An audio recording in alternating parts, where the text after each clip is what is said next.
The quiet town of Lytton, California is being besieged by a seemingly unstoppable menace. The once safe streets of tranquil suburbia are being terrorized. Lives are put at risk. Citizens are rightfully terrified, and that menace is Officer Sonny Bonds behind the wheel.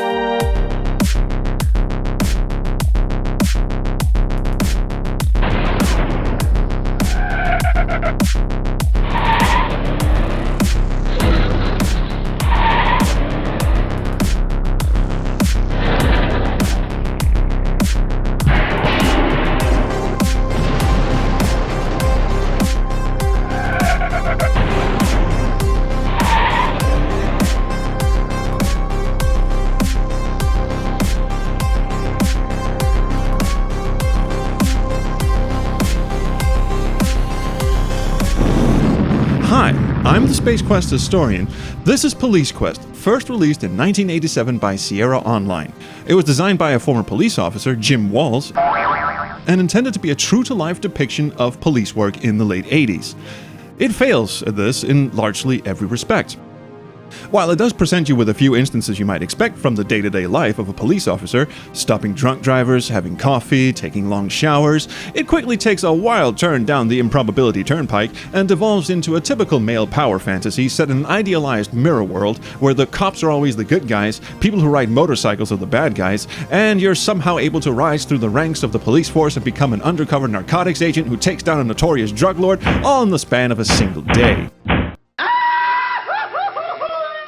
Our protagonist is Sonny Bonds, a clean-cut, by-the-books blue boy who eats, sleeps, and shits police work. He has no family, no home life, no hobbies, and no personality to speak of, nothing to distract him from being essentially a cardboard cutout of a boy in blue. For all we know, he sleeps on the floor of the police station outside his captain's office, cause that's where the game starts, and he never goes home. He probably subsists entirely on stale donuts and precinct-grade coffee for breakfast until everyone else shows up for work. Now, having a main character who's essentially a blank slate is nothing new, and it certainly wasn't out of the ordinary for its time, but it is sort of curious how the game doesn't bother giving Sonny any sort of backstory or character development, but instead spent quite a bit of time expounding on his fellow cast of characters, particularly Jack here with his haunting eyes, who has a serious drinking problem and a daughter who's on drugs, which I guess is supposed to serve as your primary motivation for eventually putting the local drug baron, the titular Death Angel, behind bars, even though, aside from the fact that he's your colleague and has a habit of oversharing about his broken wreckage of a home life, you really don't have a reason to give the slightest fuck about him or his deadbeat daughter. The only hint of a character trait for our plucky cardboard hero comes in the form of his love life, which takes the form of his high school classmate turned streetwalker, Sweet Cheeks Marie. I'm not even kidding, that's her fucking name. Now I assume Sweet Cheeks isn't actually on her birth certificate, but the game goes out of its way to refer to her by her chosen moniker every time she's referenced. And it is in fact heavily implied that Sonny frequently buys what she's selling, if you know what I mean. Now, I have nothing against sex workers, but isn't that, against the law? I'm pretty sure it is, at least in the context of this game, given that she gets arrested for soliciting off-screen during the game. And it seems odd that a by-the-book do-gooder like Sonny has a not-so-secret double life where he's banging prostitutes, but what the fuck do I know? In fact, the game is so okay with this, it even ropes Miss Cheeks into Sonny's future life as an undercover narc when she's sent along to pose as Sonny's squeeze to infiltrate Drug Deal HQ. And she even shows up to Sonny's hero parade at the end of the game, still in her streetwalker garb, to plant a big fat wet one on Sonny's pucker. We are getting a bit ahead of ourselves, aren't we, though? Yeah. So what's this game all about? Well, it was pitched and marketed as a glimpse into the real-life world of law enforcement. So let's quickly recap what a Lytton PD officer like Sonny gets up to during the course of a day. After waking up on the floor of the precinct hallway, still in his blue boy scrubs, which he presumably sleeps in, he dusts himself off and attends briefing. His co-workers all magically dematerialize as soon as the briefing is over, so either Sonny is caught in some sort of temporal displacement vortex and experiences the passage of time at a different rate than everyone else, or he's just the slowest motherfucker on the force. After grabbing all the necessary gear, nightstick, radio, briefcase full of naughty list notebooks, etc., and carefully inspecting his vehicle by jogging around it once or twice, he gets in the squad car and plows it into the nearest curb he sees. Substituting the wreckage for another pristine squad car, he drives around town for a bit looking for trouble until he gets a call that someone else is, to his and everyone else's astonishment, an even worse driver. Upon arriving at the scene of the world's worst parking job, Sonny is quick to identify the root cause of this calamitous catastrophe of motorized malpractice. Yes, a bullet hole in the face really doesn't improve your driving abilities one bit. He radios in his findings, interrogates a few bystanders, and waits for backup to arrive, then sets off and finds another curb to mercilessly ram into, just to prove that he will not be upstaged by some low-life dingbat with a well-ventilated skull. After swapping out the wreckage with another pristine squad car, he cruises around a bit more, hoping to see some more action, until action finds him! Coffee action! Now, this scintillating scene of Sonny drinking coffee with his colleague adds absolutely bupkis to the plot, but it does give us another excuse to ram our squad car into another curb. Once more outfitted with a working squad car, Sonny sets off again and happens upon a car driving erratically. Now, Sonny, being no stranger to erratic driving, as seen here from moments earlier when he was speeding down the freeway in the wrong lane with his lights on and siren blaring for no other reason than because he was bored waiting for the in-game timer to run out, immediately gives chase to ensure that no one else can claim his throne as the most unsafe driver in the city.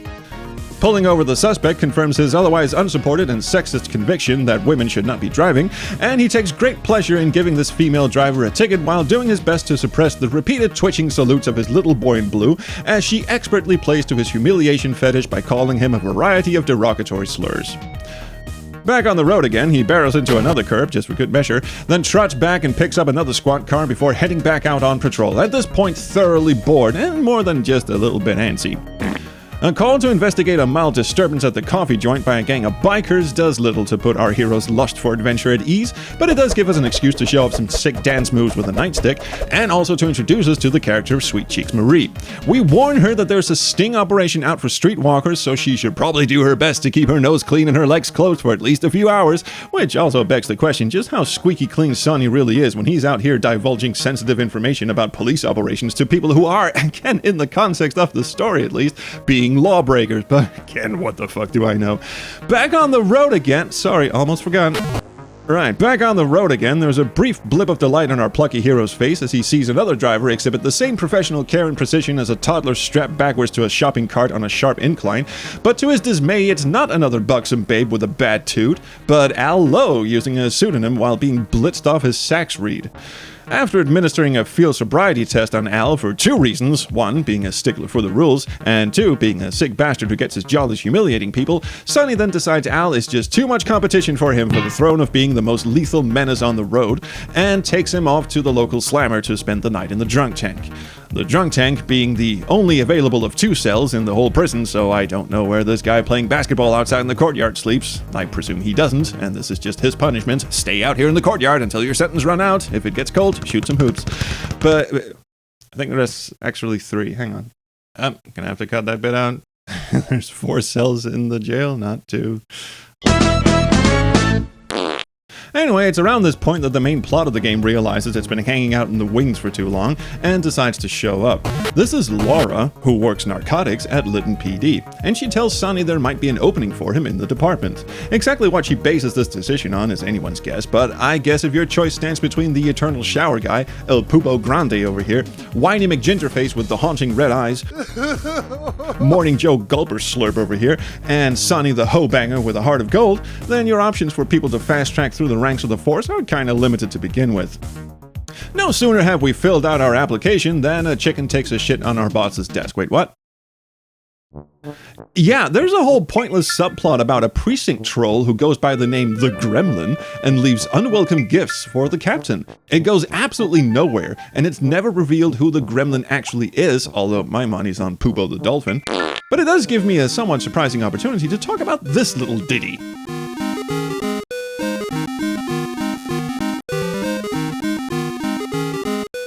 Now you might hear that and think, hold on, isn't that the Astro Chicken theme from Space Quest 3? And yes, it is. Well, it's the same music at least. So I've seen at least one or two people say, oh, hey, that must be an Astro Chicken reference in Police Quest 1 because that's the same music. But no, here's the thing. This game came out in 1987, 2 years before Space Quest 3. So is this a precursor to the Astro Chicken? Is this where the two guys from Andromeda got the idea for Astro Chicken in the first place? Is Astro Chicken actually a reference to Police Quest and not the other way around? And no, on all counts. It turns out that this music that we've been calling the Astro Chicken theme all along is actually a short snippet of an old folk tune from 1910, typically played on a fiddle, by the name of The Chicken Reel, and it's even got lyrics too. Way down in Carolina, where the sweet potatoes grow, there lives a dusty maiden by the name of Liza Snow. She used to go to parties where they'd always make her sing, but say you ought to see that baby do the pigeon wing. The more you fucking know, huh? Well, Sonny's shift is over, so he changes into his civvies and heads off to his colleague's birthday party at the local cop bar. The birthday boy is already in attendance and is absolutely shit-faced. Under normal circumstances, this would mean we're in for a spectacular birthday bash, but Goofy McGingerface drops a big fat bummer on us about how his daughter's on drugs, and his way of coping is to just hit the sauce like it's going out of style right before the rest of the squad arrive and bring on the stripper with the dislocated hip joints. And just to close the cap on that suckfest of a party, our other colleague tells us that we're due back at the station because we swapped shifts with him, so sucks to be us. Right back on the job.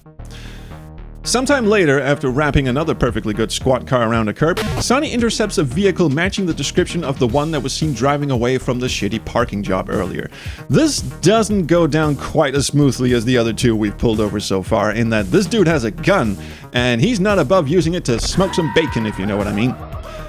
Once you put him in the backseat of your fine ride and narrowly avoid committing a murder-suicide near another curb, you stash his ass in prison where... wait a minute, where did Al go? Did he sober up already, or is he napping in the yard next to Hoops McGee over here? Oh well, who cares? It's back to the station, as in physically ramming our squad car into the side of the building, and off to receive our sweet, sweet promotion. Another thoughtful gift left by the gremlin is a dose of eye-searing mace on the transfer order from NARC, meaning that Sonny's captain actually does shed tears from seeing his star officer get transferred out of the department. And, actually it never occurred to me before right now, but maybe that was the expected payoff for this whole gremlin business, to see our captain leave the room sobbing never to be seen again, because that's the last we hear of him, and the gremlin too. Anyway, fuck it, we're NARC now! And our first order of business is to keep the dude we just arrested in jail. Apparently Lytton only has 4 jail cells, but a thriving attorney-in-law business consortium, which, come to think of it, may have something to do with each other. Our recently arrested scumbag, who goes by several aliases but whose real name is Tesselli, is getting out on bail unless we can definitely prove that he's not just some random dingbat with a gun we yeeted into a holding cell for the shits and giggles of it, but actually the person responsible for leaving a squishy red hole in the forehead of the aforementioned parking job gone wrong victim. So we gather some data on our dirtbag, which includes the most damning of all evidence, that he has a tattoo of a rose above his left nipple. No one in Lytton would get a nipple tattoo and not be into some deep shit, so all of this is enough to keep him behind bars until he escapes, because of course he fucking escapes. No one here knows how to do their fucking jobs except the lawyers, apparently. We're getting ahead of ourselves though, because first we get to participate in a drug bust with Laura, which teaches us 2 things. 1, drug dealers in Lytton are really fucking stupid to be doing their deals in the most obvious place. I mean, come the fuck on. You could have met somewhere in an alley, or at a deserted warehouse by the docks, or shit, here's a wild suggestion, at somebody's house. But no, let's pick the public park and do it out in the fucking open, next to the only bench in the whole damn park. And also, too, it shows that Sonny, for some reason, inexplicably hates Laura. Anyway, it's off to tell our resident drunk on the force Jack that he can now sleep easy in the knowledge that we've bagged the drug dealer that's been selling dope to his deadbeat daughter, only to find out that she's OD'd and is in a coma. Now, once again, this serves absolutely no point or purpose, because who gives a flying fuck about Officer McSwigums over here and his piercing zombie eyes and his daughter, who, as far as I can tell, just wants to escape from the hellish drudgery of being a teenager in a small town with an alcoholic, soon-to-be-divorced cop for a dad.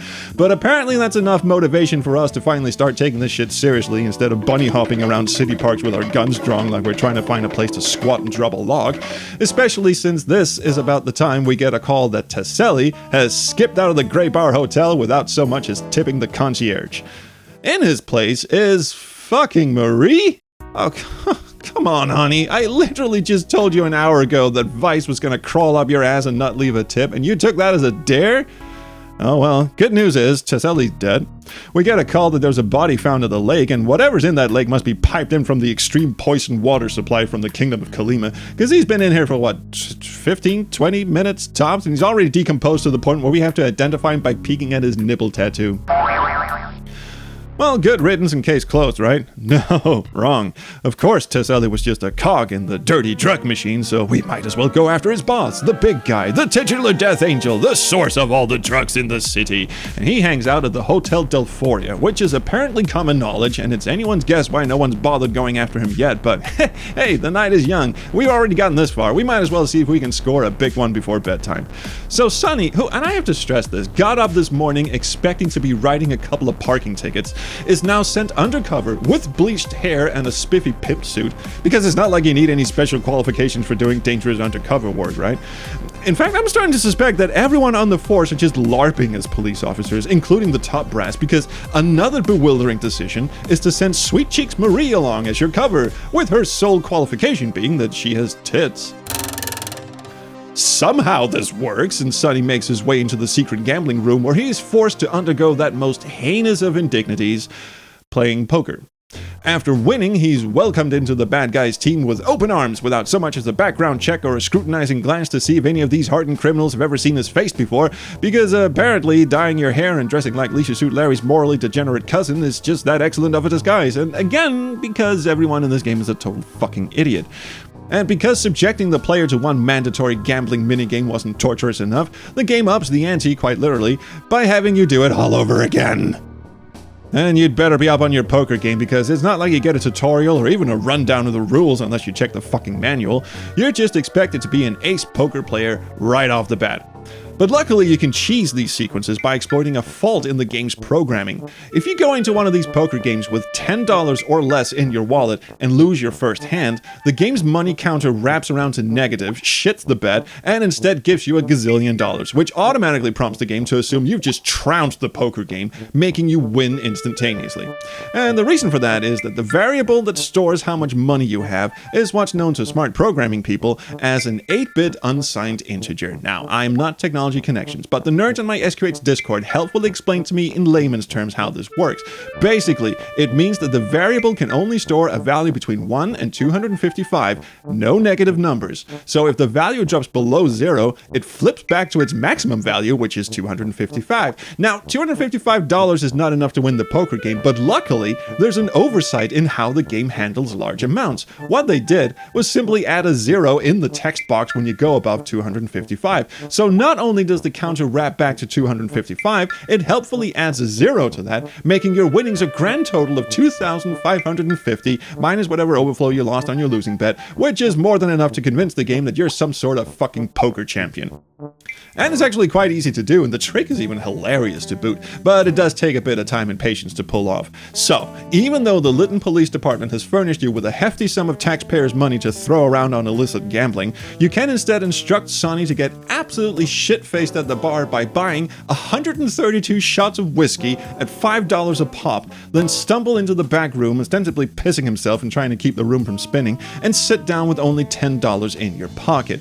If you don't have the patience to sit around and wait for the bartender to laboriously pour you 132 shots of whiskey and fuck around with the cash register for an hour and a half to get your goddamn change, you can speed things up by just giving him the $200 for admission to the poker table, and instead of following him into the back room, you can simply fuck off back into the foyer, come back, and give him 200 more bucks. You still have to knock back a few shots of whiskey to get down to $10, but at least this way it doesn't take a whole afternoon to pull off. Once you're at the table, simply bet those last $10 on the first hand you have, and pray that whatever comes up is enough to absolutely bury you. Surprise, once you lose, you'll suddenly be swimming in dough and immediately be declared the winner and invited back to another poker game, this time with the dangling carrot of talking business, which apparently is drug lord code speak for let's sell drugs to high school children. The second time around, you meet up with your backup team and they give you even more cash to dump, which of course is not what we want at all. Luckily, this money exists as an entirely different inventory item, so what we can do, and I swear I have no idea why this option is even in the game other than to fuck with the player by throwing an unforeseen dead end in their face, is to go to the concierge's desk and just give him the fucking money you just won at the first game. He'll take it, you'll never see it again, but this now means that when you go into the second game of poker, you have a grand whopping total of $0 in your pocket, which the game will then immediately negative wrap around to a gajillion bucks, and you'll instantly win again. After trouncing the second game, it suddenly dawns on Sonny that he's been sitting across from Jesse Baines, the titular Death Angel, this entire time, even though back at the station, Sonny looked at a mugshot of the guy and vowed to remember his face. But I guess those 100+ shots of whiskey must have really gone to his head. Anyway, he's asked to follow Mr. Angel up to his hotel room so they can discuss the aforementioned more business, which had better not involve any more poker, because if I ever see a deck of cards again in my life, I swear I'll handcuff myself to a wild bear and start repeatedly kicking it in the balls. Luckily, it involves a gunshot to the face instead, which, let's be honest, is a preferable alternative to poker, because of course Mr. Baines has seen right through your pimptastic disguise. I mean, seriously, what the fuck were you guys thinking? I'm starting to think the Lytton Police Department are even more high than Officer Gingerface's deadbeat daughter, who, by the way, is dead now. I forgot to mention that. It's not important. Fortunately, Sonny's backup bursts through the door just before Sonny has a chance to demonstrate his catching a speeding bullet with his teeth trick and blast the ever-loving fuck out of Jesse Baines. Fast forward to 3 days later, a parade is thrown in Sonny's honor and he's given the keys to the city, followed by a smooch from Marie, who apparently only has one change of clothing in her closet. Fucking what? Okay, I think I know who's really tripping balls around here. Well, since this is clearly just all a male power fantasy in the mind of a delusional beat cop with serious delusions of grandeur, we might as well fulfill our deepest fantasy and drop trow in front of the whole city. The game actually lets you do this. So that's Police Quest, 1 part adventure game, 2/3 part reading comprehension test, because you have to have one eye on the fucking manual at every turn. If you don't do things by the book exactly as described in the manual, the game shoves a nightstick up your ass, Vlad the Impaler style, and leaves you to rot. Non-compliance with police procedure is not only frowned upon, it's a straight-up death sentence, and that includes running a fucking red light. So does that make for compelling gameplay? No, not in the slightest. Police Quest is a fucking shorter playthrough, but its saving grace is that it's apparently so lacking in self-awareness that it becomes unintentionally hilarious. I mean, seriously, how does one uniformed twat manage to rise through the ranks, become an undercover narcotics agent, and take down the city's most feared drug lord, all in the span of a single day, after, according to the game, having spent 15 years on the force writing tickets to drunk Al Lowe impersonators and attending your colleagues' morally questionable stripper birthday parties? Which reminds me, this dude gets carted off from the bar, catastrophically shit-faced and in inconsolable amounts of anguish from his inability to properly parent a daughter, and he shows up again not 20 minutes later at a homicide scene as if nothing has happened. Buddy, you don't think you should take maybe a little bit of leave of absence or something? Fuck it. Lytton PD is apparently so short-staffed they'll let any rat bastard put on a uniform and pretend to be an authority figure around here. I mean, look at this guy. He spends most of the game in the shower and resolutely refuses to get out. He's only upstaging his refusal to actually do any work by this guy in the toilet stall, who spends the entire game dropping what must be the biggest fucking log of the century.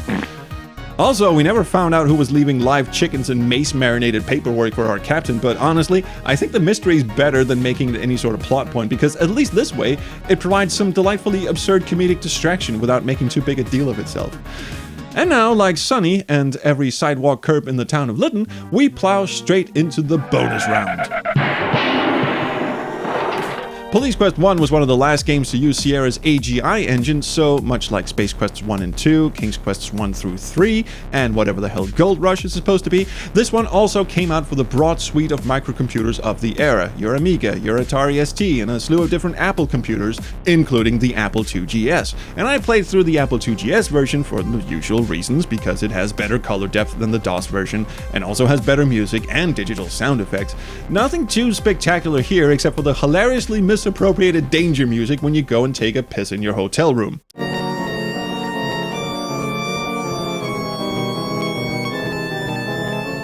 Or a shit, you can actually do both.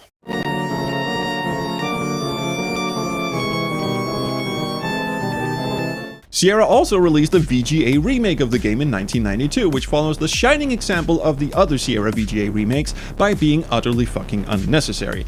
It has some pretty good music by Rob Adisell, which is made even better if you somehow manage to misconfigure ScumVM and play it with the wrong instrument patches.